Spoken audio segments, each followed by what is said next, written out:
All right, good morning, guys. Good morning. Uh, I'm being honest. We're gonna have just kind of a boilerplate show this morning because, frankly, there's not that much in the news I'm super interested in talking about. But I'm gonna go ahead and open up the phone lines this morning and see if we can't do that. We haven't done call-ins in a while, so I'm gonna try and get them working this morning. I think the phone's all set up. Uh, so yeah, I'll put the number up there and we'll see what happens.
Good morning. Good Lord, that's a little close to my pretty face right there. Let's back that off just a hair.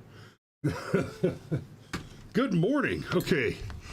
Well, I thought I was gonna open up, be a little cute this morning with some Pop-Tarts because it is the Air Force's birthday today. Happy birthday to my Chair Force brothers out there. 76 years strong. And funny story about the Air Force. I hope I got some Marines listening this morning. The Air Force started off as part of the Army, the U.S. Army Air Corps, in much the same way that our sister service, the Marine Corps, is part of the Navy, the U.S. Department of the Navy. And unlike the Marine Corps, the Air Force was split off because in theory, the job of the Air Force is so very important that they need to be their own department. But, admittedly, I was just poking a little fun at the Marines. I'm going to tell you all a funny story. When I was at DLI, we had, and this actually happened more than once, but there was one in particular, something like this happened more than once, but there was one in particular that really made me chuckle. Young lady in the Air Force and her pretty, with her pretty eyes and long blonde hair and her Air Force uniform was asked in a classroom, "Why did you join the Air Force?" And she said, "Well, I just loved that movie Top Gun." Oh, honey. Oh, my sweet summer child. Oh. See, the funny thing about the military that most civilians don't understand, and I mean, if you watch the movie, you realize that those are Navy pilots. The Navy has more planes than the Air Force. The Army has more boats than the Navy. And most of your serious fighter pilots are in fact Marines. Until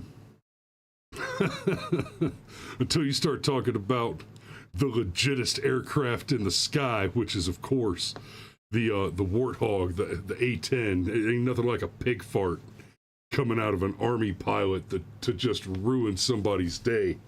And I tell you from experience, seeing that bird take flight and just end the enemy is amazing.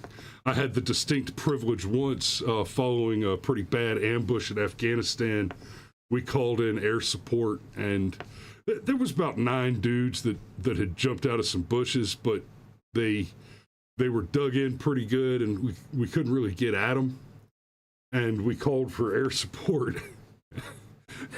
I was not on the patrol that got ambushed that day. I happened to still be on the cop when that went down, but I heard him call in. I heard the call for support, and I had just come out of the gym when I heard the call over my comms, so I was just in just PT shorts and a t-shirt, and me and my private and another NCO that was there with us, we got up there on the HESCO barrier in basically nothing but gym shorts and body armor with some hot popcorn and soda pops, and just watched that warthog coming. Open up that M134 on that position. 4 birds did 3 runs, and it was a thing of beauty. There were no more bad guys remaining. I do love when the bottom line has no outstanding problems that require additional solutions. I'll admit that's an expensive way to eliminate 9 hostiles, but it was a hell of a glorious thing to watch. So happy birthday out there to my Chair Force brothers. I hope you have plenty of Pop-Tarts and pizza parties.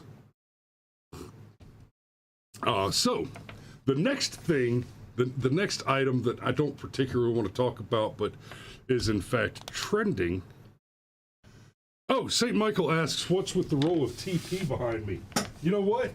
And it happens that my lovely mother-in-law is still watching this morning. Let's see if you can read that. And I think it was you that sent this to me, Trish. Biden, the quicker fucker upper. I have not yet come to the emergency break out the Biden to wipe my ass point, because we stay pretty well stocked here. But yeah, that particular roll of toilet paper definitely amuses me. I'll have to figure out a way to display it more prominently when I will be hanging the Trump hats up again in the near future. I hate to lose my history of the soldier and history of the American Marine. I'll figure out a way to incorporate them into the background when I put the Trump hats back up there, but the MAGA hats will be back. And of course the Trump no more bullshit campaign flyer that will campaign flag rather, that will also stay on the backdrop. So I'm amused that you guys are paying that much attention to the backdrop. And Michael, I'd ask, did you notice this one? You see that hanging in the corner there? The raccoon skeleton? So, all right, the next item on the list this morning that I don't want to talk about it so much because it's a bit of a nothing burger as far as I'm concerned, but we'll go ahead and touch on it. So, Lauren Boebert, the MAGA Barbie doll, which she's not a blonde, so whatever, but I mean, she's definitely hotter than AOC, and she's making news right now because she had a little inappropriate activity in a theater. You don't need to. I better not scroll Twitter without being on some. Without. Whew, okay. If y'all don't know, Twitter is a dangerous place to just scroll. And if I'm being fair, the video is pretty compellingly damning. As far as confirming the accusation that she was acting lewdly in the theater, I mean, yeah, the boyfriend just straight reached over and got himself a handful of titty. Now, my wife is a fit young thing that is proportioned similarly to Miss Boebert and about the same age. So I got to tell you guys that frankly, I get it. I will definitely go so far as to say, time and place, and maybe the public, it's not a public theater, but maybe the theater in public is not the correct place. That said, nobody is legitimately upset about this. The people that are pitching a temper tantrum, they're saying, "Oh, well, you're okay with this Republican woman getting groped in a theater." Okay, sort of. I mean, not really. Like I said, time and a place. I was never one to make out and get gropey and that in the theater when I was a kid, and dating and taking a girl to the theater from time to time. Not really my cup of tea. And there was a long time there that my wife and I were both on active duty at the same time, and the extent of public displays of affection would be a hug and a kiss. And my wife was always my wife was a more proper soldier than I was. She would say, uniform bubble. I'm like, babe, just right. So, yeah, it was a little too far. They went too far. He went too far. Now, there is a funny little revelation that's coming out in relation to this. Let me see if I can find that article again. Yeah, here we go. New York Post. This just makes me chuckle. And let me see if the Post will let me do the reader pane, because they kind of play with it. Okay, yeah, here we go. So, Rep. Lauren Boebert's mystery man is a Democrat who owns a Colorado bar, according to the report. The mystery man, who was booted from a Denver theater Sunday night along with Colorado Republican Rep. Lauren Boebert for disrupting a performance, as a Democrat who owns a bar in Aspen, a source confirmed to the Post. Quinn Gallagher, 46, was Boebert's covert date to see Beetlejuice the musical at the Temple Pointe-Dwell Theater, where both were later kicked out following complaints about vaping, loudly singing, and taking pictures during the show. Now, the loudly singing thing, I wasn't at the show, and so I'm not certain about this one, but if we're talking about a live musical and it's Beetlejuice, I kind of have an inclination to assume that that's a little more like going to see Rocky Horror Picture Show than the Pirates of Penzance, right? I don't know if you guys have ever been to the Rocky Horror Show, and I've seen the movie, and it's okay.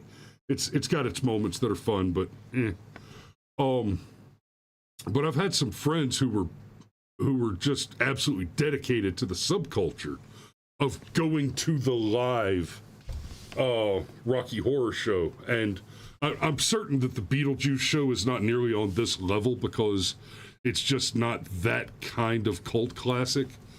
But the Rocky Horror Picture Show is... There's a show in Atlanta where they play the film on the big screen, and then they have live actors that come out and act in time with the film. And the audience, almost to a person, is in costume as characters from the film. They sing along. There's callbacks that are not a part of the film that are supposed to enhance the experience, where they shout, and a lot of that is vulgarity that's shout back and forth at each other. So, but what I'm getting at is, it would not surprise me to see that Beetlejuice the musical is a little more Rocky Horror than it is Pirates of Penzance, somewhere in between the two of them, where public comment and the like is not uncommon. Now, the takeaway here, I think the obvious takeaway here is, mamas, don't let your babies grow up to date Democrats, because they don't know how to act, right? Um, Joe Biden has just an amazingly offensive history of putting his hands on children in an inappropriate way. But make no mistake, the guys that are getting their panties in a twist over this are taking their children to watch this. And they don't see the difference between this, which is painfully inappropriate for a child, and the activity where two adults in a dark theater are acting maybe inappropriately in public, but it's not like they're getting up on a stage and asking people to bring their children. See, that's the difference. They all talk about, oh, well, you're just afraid of your children seeing drag queens. I'm like, no, I mean, my kids see weird shit out in the real world, and they ask questions, and we answer the questions. But why is it so important to you that people bring their children to your performances? You see, it's not a question of whether or not the children are seeing men dressed as women. Damn it, I don't want your audio here. It's not the children seeing men dressed as women. It's the engagement in overt sexual acts, right? This is what drag shows look like. Overt sexual acts. Whereas a couple in a dark theater, okay, the vaping in the theater, that's inexcusable. Put that down to misbehavior, absolutely. And it's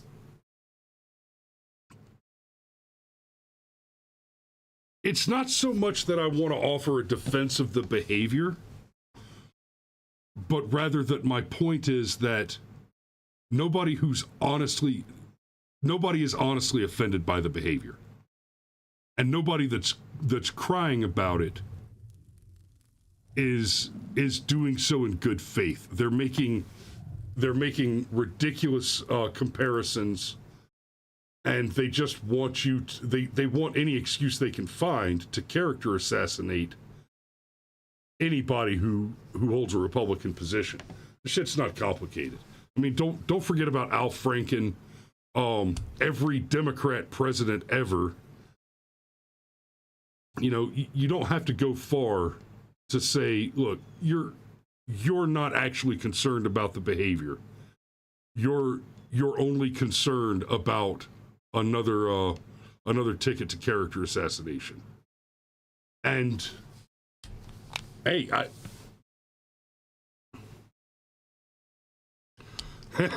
Fee says, are they mad about how she got groped? Because we don't blame victims anymore, right? Right. So yeah, I think that's I think I could put a pin in that one there. It's just, it's a nothing burger, and the people who are bitching don't matter.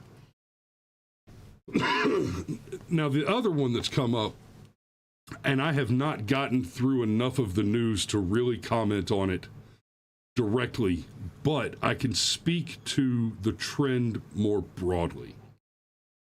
There are some allegations now against Russel Brand that he was involved with a 16-year-old girl at some point in his past. Okay. Russel Brand is around my age. There are a few things that I want to know about that story before I comment too much on it. Like, how long ago was this? Presumably, it was during his drug use time, and drug use is absolutely not an excuse for the behavior. Let me tell you something.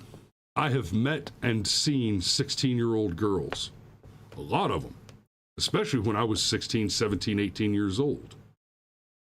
And there's something that a lot of 16-year-old girls have in common.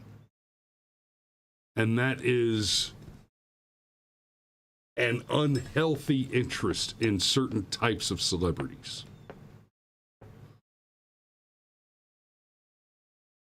Somebody coming out and saying, when I was 16, yeah, Xander Max says at some point in his past, so he could have been 16, or he could have been 26, right? But the man's basically a rock star.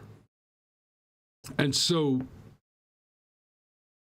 my first inclination when I see rock star accused of having sex with 16-year-old, my first inclination is to ask, I need to know the exact circumstances, because the high probability is that you're talking about somebody who lied about their age, trying to get backstage at a show, got their way into the green room, and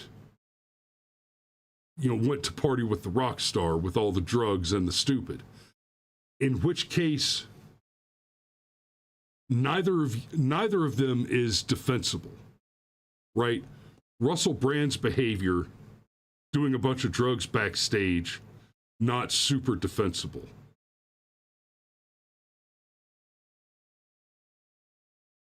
But if he had sex with a girl, and I don't even have to say that she probably lied about her age. It's probably more likely that the subject just never came up. Right? And especially in the kinds of clubs where Russel Brand has performed over his career, often the assumption is that you were carded at the door and you're 21 or older. But nobody ever lies about that. But the thing that I really want to address is why there is reasonable skepticism to be had in any allegation against a character like Russel Brand. Russel Brand is a self-styled, basically communist from way back. And I've been watching his show lately, and it's been for the past year and a half or so, maybe 2 years. It has been a genuine pleasure to watch Russel Brand's YouTube show, in much the same way I've enjoyed watching what has happened to Tim Pool and what happened to I forget his name now. Ruben. Is it the Rubin Report guy? And now I can't remember his first name, but Ruben, Tim Pool, and several others. Watching the track of red pilling of these characters has been fantastic. Russel Brand has basically gone from being an avowed, power fist communist to saying, look, guys. I'm still a good old commie. I really want to be, but these fucks are stealing our money left and right, and it's big pharma, and it's the globalists, and it's the He's gone from flag waving Marxist to beyond right wing tinfoil, and he clearly still wants to hold the same moral values, but it's been a trip to watch him to watch his eyes get peeled open, and on some stuff a little too far, maybe just a little too far, but for a lot of it I could argue you can't go far enough down the rabbit hole, and that's what's really happening here. Honestly, if he had sex with a 16-year-old girl, and the accusation does not include something like at gunpoint, then the likelihood is he didn't know she was 16 at the time, and at least some of the fault lies on the young girl. But more importantly, a great deal of the fault for the fact that there is skepticism of accusations like this lies with women generally and the left broadly, because we had the Me Too movement, and we discussed this back then. There are legitimate problems. Rapes happen. That's a thing. But false accusations are far more common. And the problem, there are several problems here. One of the big problems with a rape accusation is a false rape accusation will destroy a man's life, and he has no recourse. He has no recourse to recover himself after that. And there are no consequences for a woman who makes a false rape accusation. Almost universally. We had a girl in the Army years and years and years ago, and she had developed a bit of a reputation, and most of us were smart enough to stay away from her. After 6, there just happened to be a change of command, and Colonel Sung took over as the base commander there. And her 7th case went through, and then when she cried rape for the 8th time, and an 8th U.S. Army soldier was about to have his clearance stripped and career burned to the ground, that colonel looked at the file and said, "Whoa,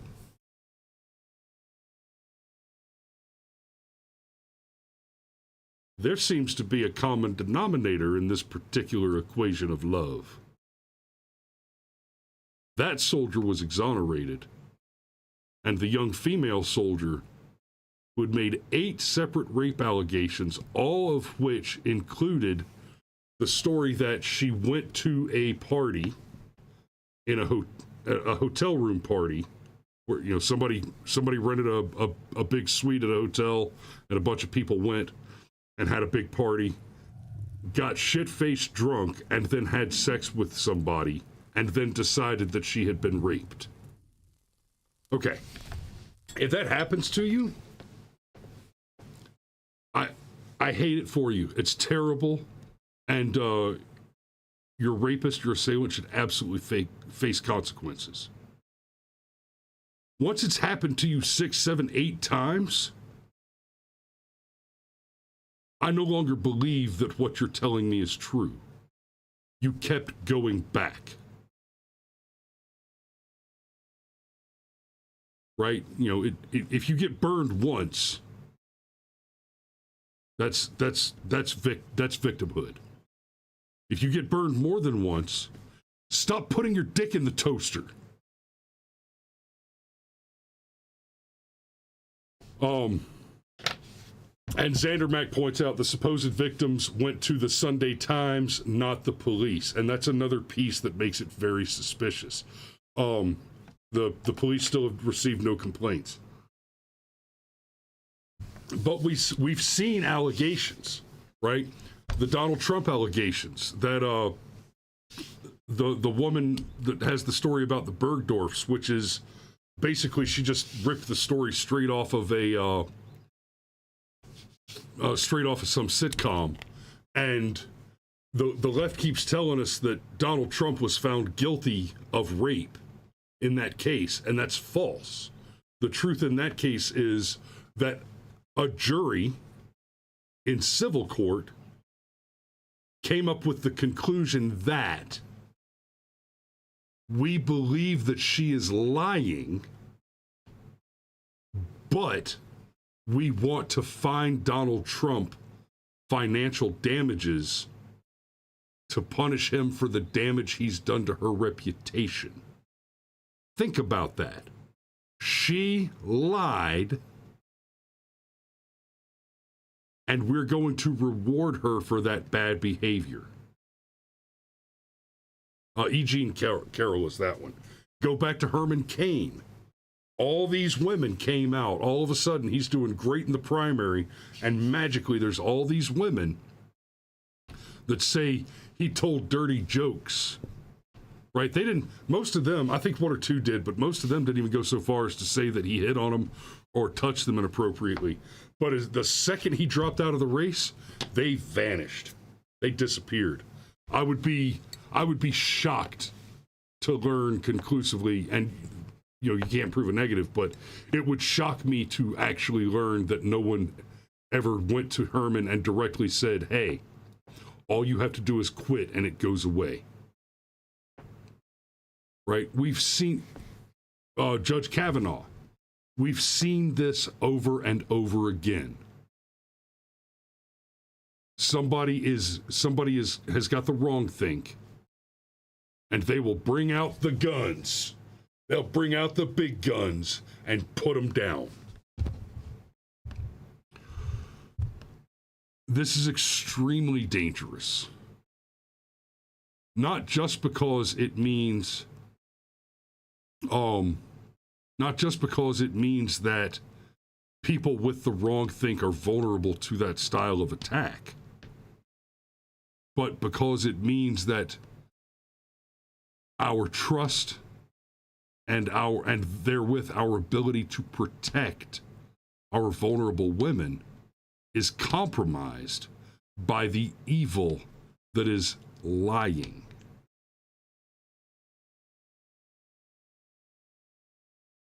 We have an entire political wing and an entire politicized gender that have publicly cried wolf.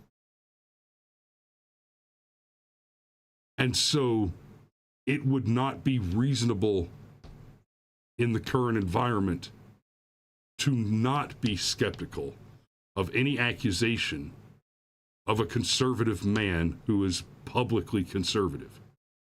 And like Russel Brand, it's not even reasonable to call him conservative.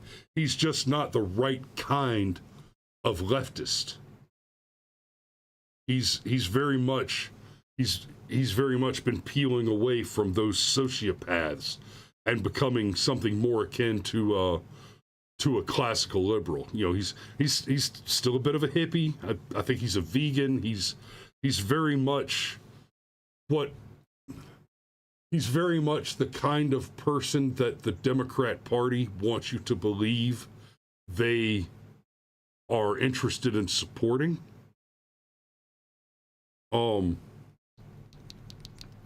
But there's one little problem that they just can't get past, and that's he reads and thinks.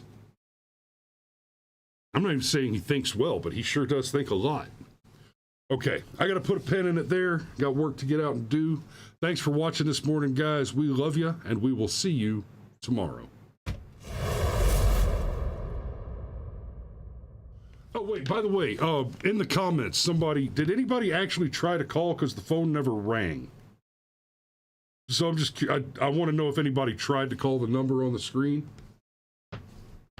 Because if you did, and it didn't come through, then I need to fix something. So please say something in the chat if you did try to call in, and otherwise, I will see you tomorrow.